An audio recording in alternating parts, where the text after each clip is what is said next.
এক সেকেন্ডের মধ্যে প্রশ্নের সমাধান হবে, সেরকম একটা প্রশ্নের সমাধান আমরা দেখব। প্রশ্নটি এসএসসি সিজিএল 2024-এর টিয়ার 1 এর প্রশ্ন, পরীক্ষায় আসা প্রশ্ন।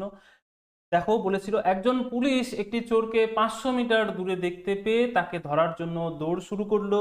ঠিক তখনই চোরটি 15 কিমি প্রতি ঘন্টা বেগে একই দিকে দৌড়তে শুরু করলো। পুলিশটি 15 মিনিট পর চোরটিকে ধরে ফেললে পুলিশের গতিবেগ ঘন্টায় কত কিমি? এক সেকেন্ড উত্তর হবে। কিভাবে? চোরের গতিবেগ 15 কিমি প্রতি ঘন্টা, চোরকে যদি পুলিশ ধরে নিচ্ছে তার মানে পুলিশের গতিবেগ নিশ্চয়ই চোরের সাপেক্ষে বেশি হবে, 15 সাপেক্ষে বেশি হবে।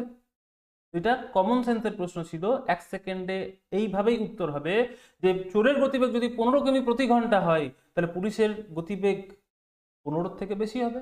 এটা আমরা হিট অ্যান্ড ট্রায়াল মেথডে 1 সেকেন্ডে আনসার করে দেবো, অর্থাৎ অপশন টেস্ট করে দেখো 15 থেকে বেশি একটাই অপশন দিয়েছিল তোমাকে পরীক্ষাতে, অপশন এ ছিল সঠিক উত্তর।